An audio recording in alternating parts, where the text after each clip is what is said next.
გამარჯობა, ეთერშია ქრონიკა 14 საათზე, მე ჟურნალისტი ნათია სონღულაშვილი ვარ.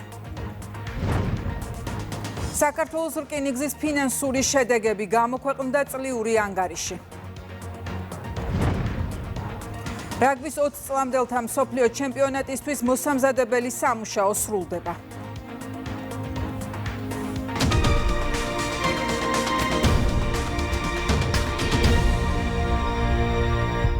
რამდენიმე წუთის წინ საქართველოს პრემიერ-მინისტრმა სოციალურ ქსელში სტატუსი გამოაქვეყნა. ირაკლი კობახიძე მიესალმება ამერიკის შეერთებულ შტატებსა და ირანის ისლამურ რესპუბლიკას შორის ურთიერთგაგების მემორანდუმზე მიღწეულ შეთანხმებას. ვაფასებთ მედიაციის ძალისხმევას, რამაც ხელი შეუწყო ამ ურთიერთგაგების მისაღწევად საჭირო პირობების შექმნას. იმედს ვიტოვებთ, რომ ეს მნიშვნელოვანი ნაბიჯი გამოიწვევს ყოვლის მომცველი სამშვიდობო შეთანხმების დადებასა და კონფლიქტის ხანგრძლივ მოგვარებას, წერს პრემიერ-მინისტრი. ამ წუთებში კი შემოსავლების სამსახურში ბრიფინგი იწყება, რომელსაც პირდაპირ ეთერში გთავაზობთ.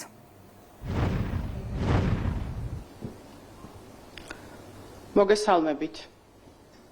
ფინანსთა სამინისტროს შემოსავლების სამსახურის მებაჟე ოფიცრებმა ფინანსთა სამინისტროს საგამოძიებო სამსახურის თანამშრომლებთან კოორდინაციით ქვეყნის საზღვარზე განსაკუთრებით დიდი ოდენობით არადეკლარირებული სიგარეტის კანონდარღვევით შემოტანის მცდელობის ფაქტი აღკვეთეს. ოპერატიული ღონისძიებებისა და კომპლექსურად ჩატარებული საბაჟო პროცედურების ფარგლებში დადგინდა, რომ ბელარუსში რეგისტრირებულმა საერთაშორისო გადაზიდვების განმახორციელებელმა სატვირთო ავტომობილის მძღოლმა საქართველოს სახელმწიფო საზღვარი წითელი ხიდის საბაჟო გამშვები პუნქტის გავლით გადმოკვეთა.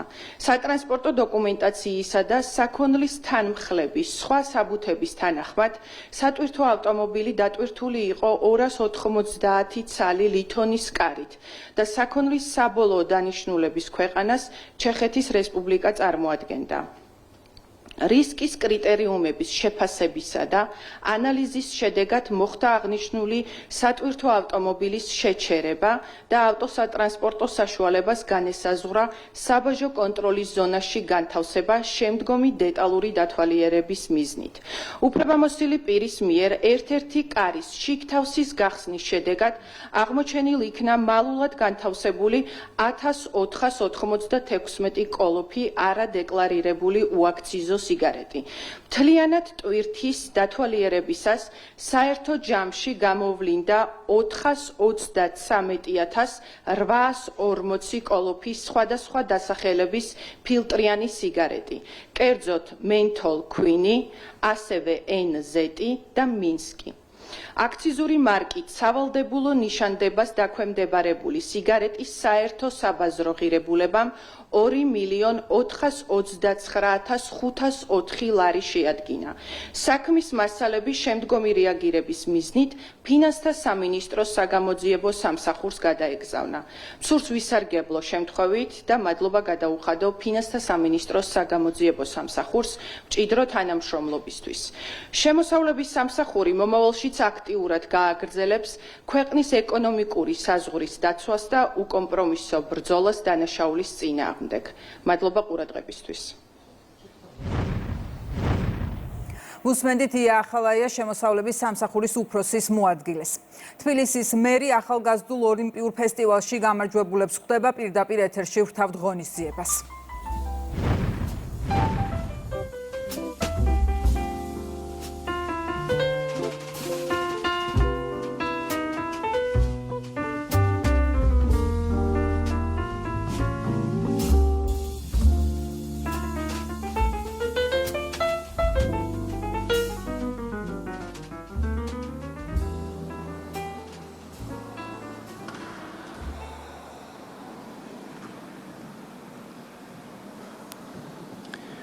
მოგესალმებით.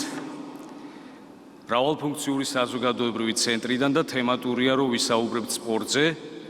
როგორც მოგეხსენებათ, საქართველოში, კერძოდ ბათუმში, ჩატარდა ახალგაზრდული ოლიმპიური ფესტივალი, რომელიც ძალიან მაღალ დონეზე იყო წარმოდგენილი. რა თქმა უნდა, ფესტივალში მონაწილეობას ღებულობდა დედაქალაქის გუნდი, დედაქალაქის მუნიციპალიტეტის ხარდაჭერით და უნდა აღინიშნოს, რომ აბსოლუტური უპირატესობა მოიპოვა დედაქალაქის გუნდმა. უნდა აღვნიშნოთ, რომ ფესტივალი თავად ფესტივალი ძალიან მაღალ დონეზე იყო ჩატარებული, რისთვისაც განსაკუთრებული მადლობა მინდა უთხრა ოლიმპიური კომიტეტის პრეზიდენტს, საორგანიზაციო ჯგუფს, სპორტის სამინისტროს და პირადად სპორტის მინისტრს, აჭარის მთავრობას და ეს იყო ერთ-ერთი გამორჩეული ღონისძიება საქართველოს ისტორიაში. Რა თქმა უნდა, თბილისის გამარჯვება მინდა მიულოცო თავად სპორტსმენებს, მათ ოჯახებს, ფედერაციებს, სპორტსმენებს, მწვრთნელებს და ყველას, ვინც ამ გამარჯვებაში შეიტანა განსაკუთრებული წვლილი.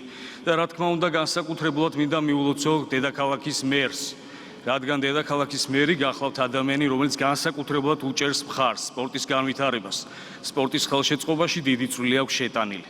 მინდა მადლობა უთხრა მას ამ მხარდაჭერისთვის, ასევე მადლობა მინდა უთხრა თბილისის საკრებულოს, თბილისის მთავრობის წევრებს და ყველა იმ ადამიანს, ვისაც წვლილი შეაქვს სპორტის განვითარებაში.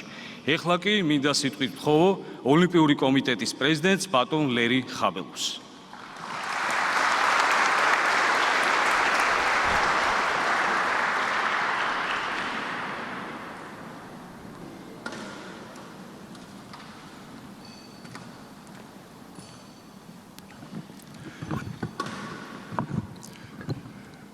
მივესალმები ქალაქ თბილისის მერს ბატონ კახიკალაძეს, მივესალმები დამსწრე საზოგადოებას და განსაკუთრებულად მივესალმები ჩვენ ახალგაზრდა სპორტსმენებს.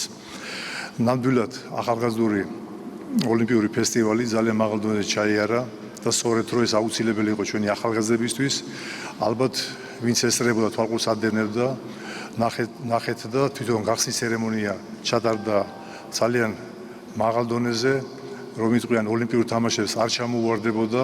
მე მინდა აღვნიშნო, რომ ამასაკოვის ჯგუფში ოლიმპიური ფესტივალი ევროპის თამაშები, ახალგაზრდული ოლიმპიური თამაშები, სწორედ რომ ეს ის ასაკია, სადაც ჩვენ ახალგაზრდებმა წარმატებას უნდა მიაღწიონ და სწორედ რომ ჩვენ გვინდოდა რომ ჩვენი ახალგაზრდები აი სულისკვეთება გადაგვეცა რომ აი ნამდვილად რა არის ოლიმპიური თამაშები. ალბათ დამერწმუნება ჩვენი ახალგაზრდები და დამეთანხმებით რომ ნამდვილად ჩვენი რო იყვნენ გეგმა დასახული მიზნები შევასრულეთ და სწორედ რომ ეს ოლიმპიური სულისკვეთება გაჩვენეთ რა არის ოლიმპიური თამაშები. ეს გვინდოდა პირველ რიგში და მეორე რიგში ალბათ ყველაზე მნიშვნელოვანი იყო რომ რეგიონები, ასეთ რეგიონალური ღონისძიებები 17 სპორტულ სახეობაში ერთდროულად 1200 სპორტსმენი იღებს მონაწილეობას, არ ჩაგვიტარებია ჩვენ და ეს იყო ჩვენთვის რა თქმა უნდა გამოცდა და ეს გამოცდა ნამდვილად რომ მაღალ დონეზე ჩაამთავრა ოლიმპიურმა კომიტეტმა. მე მინდა მადლობა გადაუხადო საორგანიზაციო კომიტეტს, მინდა მადლობა გადაუხადო აჭარის მთავრობას, აჭარის ბათუმის მერიას, დიდი მადლობა მინდა გადაუხადო, რამე თუ ჩართულობა იყო რო იყვნენ ყველა ამ ჯგუფების, ყველა იმ ადამიანების, ვინც დაინტერესებული იყო მაღალ დონეზე ჩაგვეტარებინა. მე მინდა რა თქმა უნდა წარმატება უსურო ჩვენ ახალგაზრდებს შემდგომი დიდ სპორტში და სწორედ ჩვენ გვინდა რომ ოლიმპიური თამაშები არის ესე უმაღლესი წვერვალი ჩვენი ახალგაზრდებისთვის და სწორედ რომ გვინდა რომ ახალგაზრდებმა რომელმაც მიიღეს ოლიმპიურ თამაშებში მონაწილეობა ბათუმში, გვინდა რომ დიდ ოლიმპიურ თამაშებზე ვიხილოთ და იმედია რომ ეს ახალგაზრდები რომელმაც გაიმარჯვეს, მე მინდა წარმატება უსურო პირველ რიგში მცველებს, მადლობა გადაუხადო ფედერაციის წარმომადგენლებს და განსაკუთრებულად რა თქმა უნდა მინდა მადლობა გადაუხადო თბილისს, რომელიც სრული შემადგენლობით მონაწილეობდა და უნდა აღინიშნოს რომ 17 სახეობაში 3 რეგიონი იყო რომელიც იღებდა მონაწილეობას სრული შემადგენლობით, ეს იყო თბილისი, აჭარა და იმერეთი.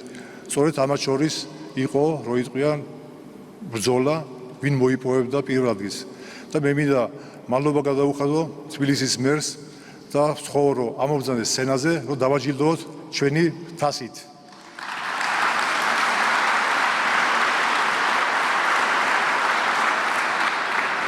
ეს არის თასი რომელიც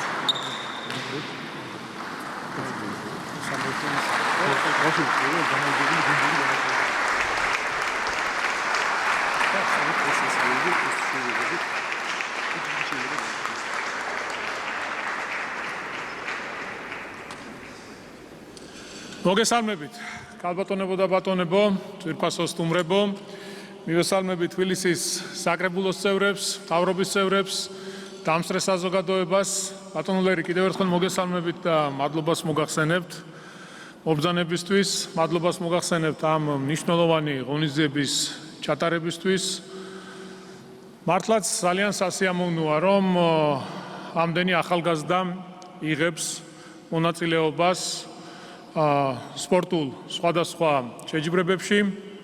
1200-მდე ახალგაზრდა იყო ჩართული სპორტის 17 სახეობაში და თბილისის გუნდი გახდა გამარჯვებული, რაც ძალიან სასიამოვნოა. კიდევ ერთხელ გილოცავთ, ეს რა თქმა უნდა არის თქვენი საკუთრება, ეს არის თქვენი დამსახურება და გულწრფელად მინდა მოგილოცოთ თითოეულ თქვენგანს. ჩვენ ბოლო წლების განმავლობაში მართლაც ბევრი მნიშვნელოვანი პროექტი განვახორციელეთ იმისთვის, რომ ხელი შეგვეწყო სპორტის ყველა სახეობისთვის.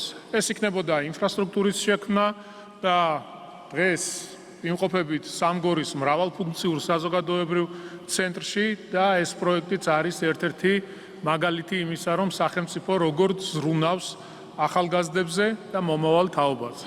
გარდა ამისა, ჩვენ გვაქვს ძალიან კარგი პროგრამა, რომლითაც ხელს უწყობთ 60 წლის ზემოთ ადამიანებს. იცხოვრონ სწორად, იცხოვრონ ჯანსაღი ცხოვრების წესით და ყველა ინფრასტრუქტურა, რომელიც არის მუნიციპალიტეტის საკუთრებაში, 60 წლის ზემოთ ადამიანებისთვის, რა თქმა უნდა, არის უფასოდ და კვირის ნებისმიერ დროს გამოყოფილია საათები და ყოველგვარი გადასახადების გარეშე შეუძლიათ აღნიშნული ინფრასტრუქტურა გამოიყენონ. ეს არის საკალათბურთე დარბაზები, საცურაო აუზები, საჭიდაო დარბაზები, სატრენაჟერო სივრცეები და ასე შემდეგ. ჩვენ რა თქმა უნდა გავაგრძელებთ მომავალშიც ამ ტიპის პროექტების განხორციელებას.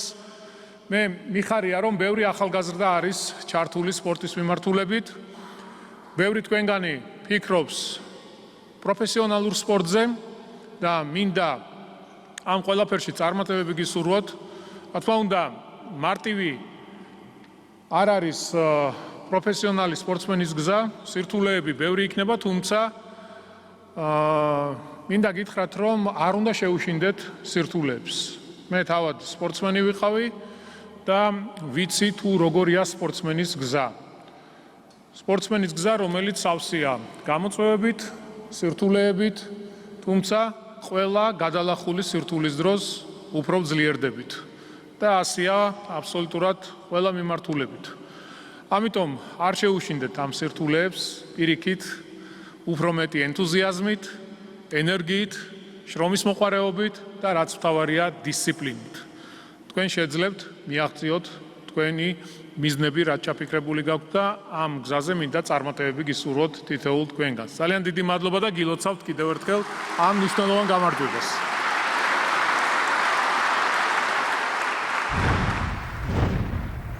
ეს იყო ჩართვა ვარკეთილის მულტიფუნქციური ცენტრიდან. საქართველოს რაგბის 20 წლამდელთა მსოფლიო ჩემპიონატს უმასპინძლებს მოსამზადებელი სამუშაო სრულდება. ავჭალის სარაგბო ბაზაზე პროცეს ინფრასტრუქტურის მინისტრი და რაგბის კავშირის წარმომადგენლები გაეცნენ.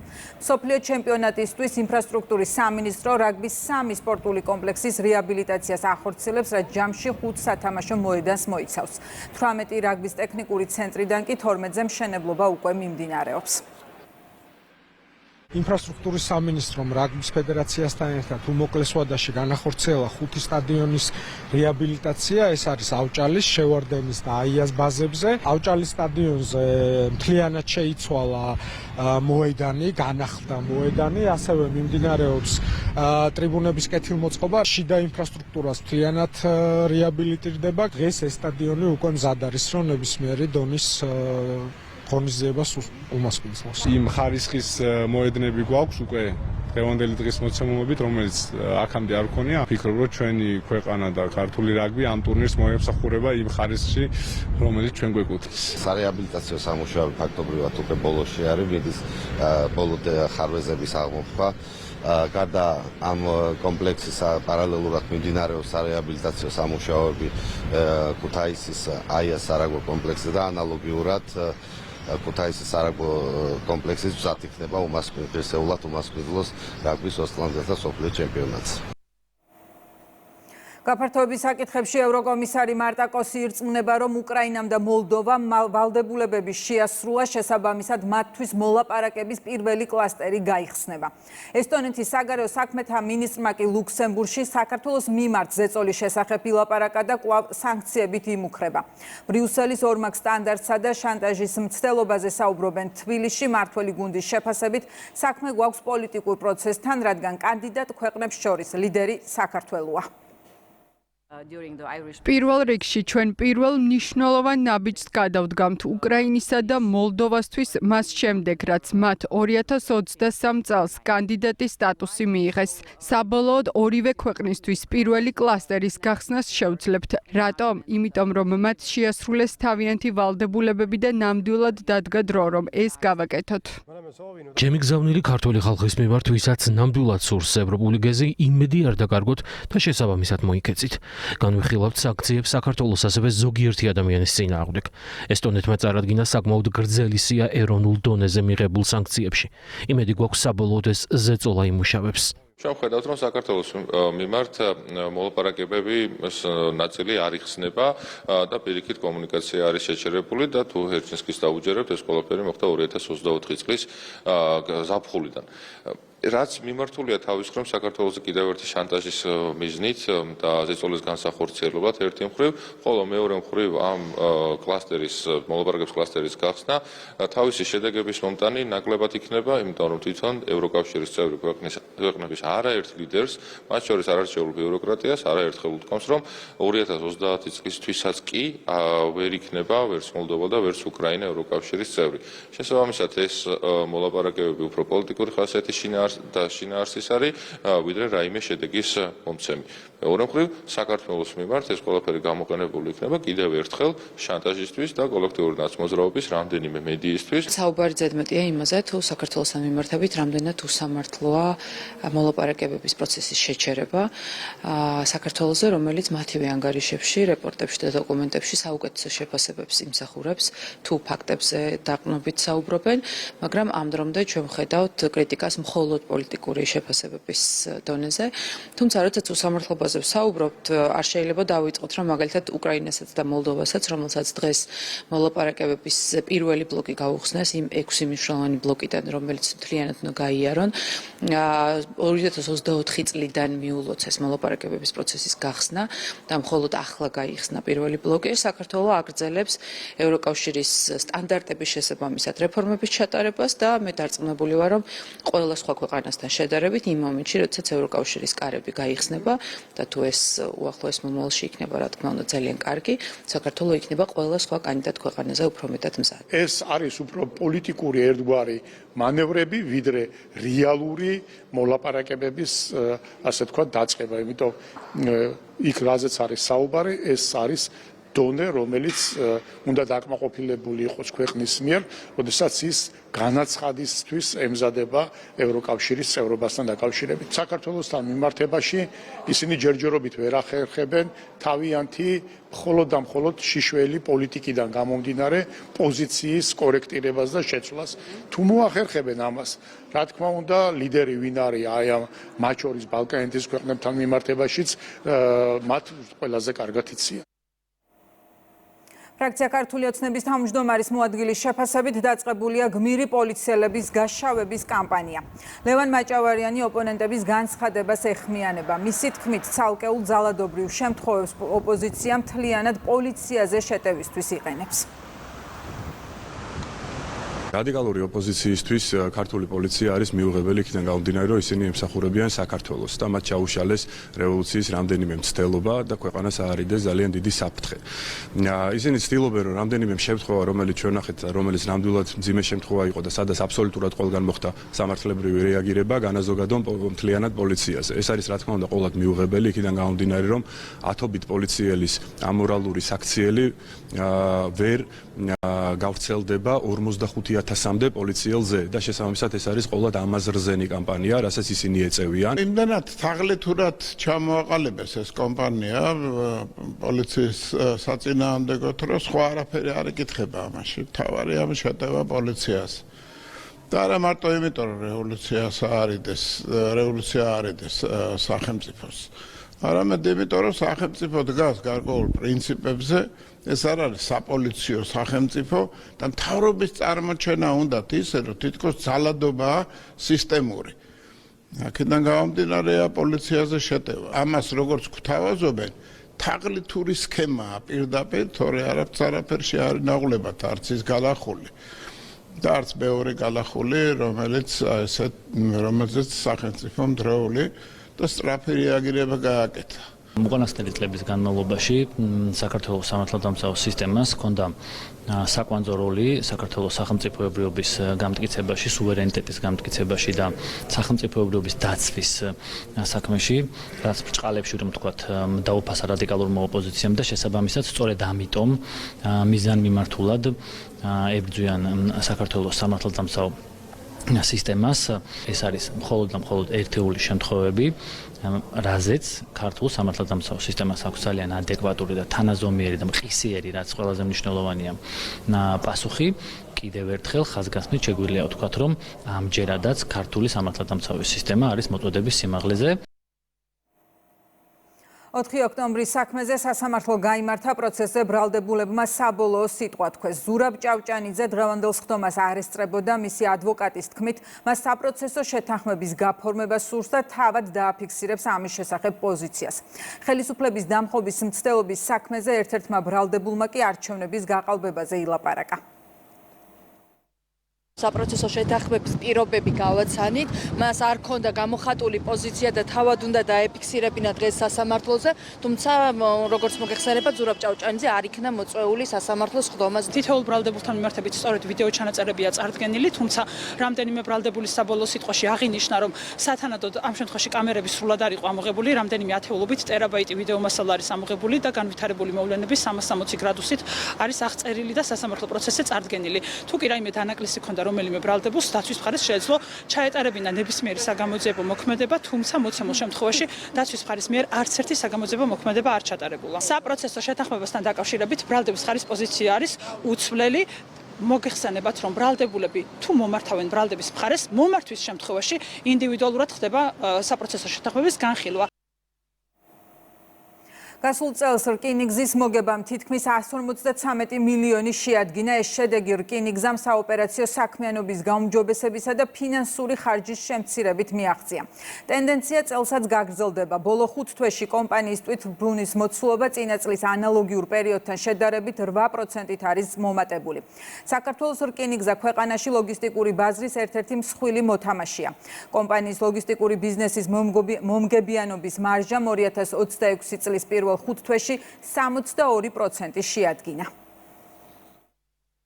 საქართველოს რკინიგზის წმინდა მოგება 25 წელს იყო 152 მილიონი ლარი, შედარებით 68 მილიონ ლართან. ასევე მნიშვნელოვანია, რომ წელს 5 თვის მაჩვენებლებით საკმაოდ მნიშვნელოვანი გაუმჯობესება გვაქვს. უკვე გვაქვს ჩვენ დაახლოებით 88 მილიონი ლარი მოგება, ასევე გვაქვს გაუმჯობესება ეგრეთ წოდებულ EBITDA-ში და საოპერაციო მოგების ნაწილში. ჩვენ მიმდინარე წლის 5 თვის მაჩვენებლებით გაუმჯობესება გვაქვს სატვირთო გადაზიდვებში, ტვირთის მოცულობა უფრო გაზრდილი არის, დაახლოებით 400,000 მეტ ტონაზე გვაქვს უკვე გადაზიდული, რაც პირდაპირ აისახება და რომელიც აგენერირებს ჩვენ პირდაპირ შემოსავლებს.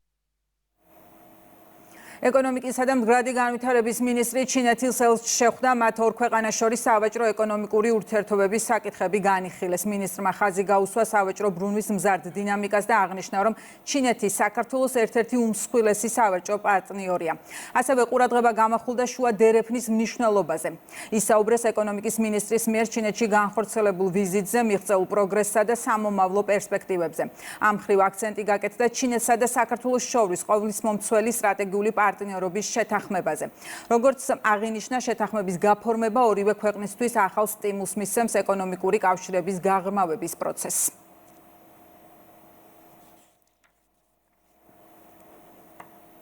იანვარ-მაისში საქონლით საგარეო სავაჭრო ბრუნვა წინა წელთან შედარებით გაზრდილია, ზრდა 3.7%-ია, ექსპორტი გაიზარდა 19.8%-ით. საქართველოში საქონლის საგარეო ვაჭრობის ბრუნვამ 10 მილიარდ 339 მილიონ დოლარზე მეტი შეადგინა, რაც 3.7% აღემატება წინა წელს. აღსანიშნავია, რომ ზრდა ძირითადად მოდის ექსპორტის მოცულობის ზრდაზე, რომელიც თავის მხრივ თითქმის 20%-ით 19.8% არის გაზრდილი და მისი მოცულობა 3 მილიარდ 108 მილიონ დოლარს აჭარბებს. რაც შეეხება იმპორტს, იგი შეადგენს 7 მილიარდ 331 მილიონ დოლარს. ქვეყანა მხარს უჭერს, რა თქმა უნდა, ადგილობრივი წარმოების განვითარებას. ამ მიმართულებით სახელმწიფოს გააჩნია არაერთი ინსტრუმენტი, რომელიც ადგილობრივ მეწარმეებს სხვადასხვა ფინანსური თუ არაფინანსური ინსტრუმენტებით ეხმარება. აქვე აღსანიშნავია, რომ ყოველივე ზემოაღნიშნული მნიშვნელოვან კონტრიბუციას თამაშობს იმ ექსპორტის მაჩვენებლებში, რომელიც დღესდღეობით ფიქსირდება საქართველოში. მესტიის მუნიციპალიტეტში ენერგორესურსით სარგებლობის წესების დარღვევის ფაქტებზე დაწყებული გამოძიების ფარგლებში ჯამში ამოღებულია 330 ეგრეთ წოდებული მაინერი. ბოლოს ამოიღეს 76. გამოძიება გრძელდება. დადგინდა, რომ მოწყობილობების საშუალებით ადგილობრივები დიდი რაოდენობით ელექტროენერგიის უკანონო და მართლსაწინააღმდეგო მოხმარებით სისტემატურად ახდენდნენ ციფრული ვალუტის გენერირებას და არალეგალური შემოსავლების მიღებას.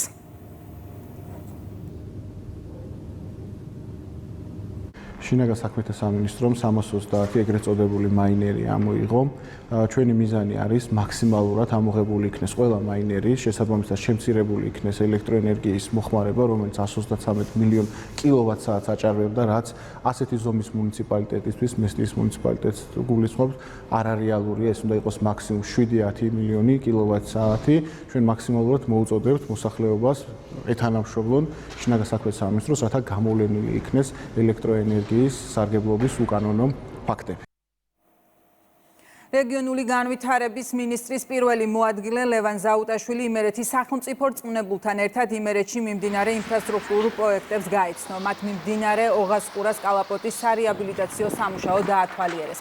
მონიტორინგის ფარგლებში ასევე იმყოფებოდნენ ბაღდათის მუნიციპალიტეტში, სადაც სოფლების კაკასხედისა და ხანის დამაკავშირებელი გზის სარეაბილიტაციო სამუშაოებს გაეცნენ. პროექტი ითვალისწინებს სტიქიის შედეგად დაზიანებული გზის მონაკვეთის აღდგენასა და საყრდენი კედლების მშენებლობას.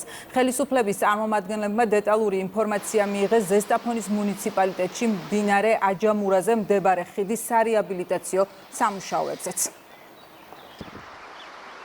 ქუთაისსა და ბაღდათის მუნიციპალიტეტებში მოვინახულეთ გამაგრებითი სამუშაოების მიმდინარეობის პროცესი. ორივე მუნიციპალიტეტში გეგმაგრაფიკის მიხედვით მიმდინარეობს დაგეგმილი სამუშაოები. ორივე პროექტი იქნება წლის ბოლომდე სრულად მიყვანილი ბოლომდე და ექსპლუატაციაში მიღებული. რაც შეეხება ზესტაფონის მუნიციპალიტეტს, აქ ხიდის მშენებლობის ნაწილი მიმდინარეობს, იქაც არის გარკვეულწილად გამაგრებითი სამუშაოების პროცესები. ქალაქ ქუთაისში მიმდინარეობს მდინარე ოღასყურის ნაპირსამაგრი სამუშაოები, ბაღდათის მუნიციპალიტეტის სოფელ ხანში დამაკავშირებელი გზის ფერდის გამაგრებითი სამუშაოები და ქალაქ ზესტაფონში შენდება ახალი ხიდი. ეთერში რეკლამის შემდეგ რამდენიმე წუთში დავბრუნდებით.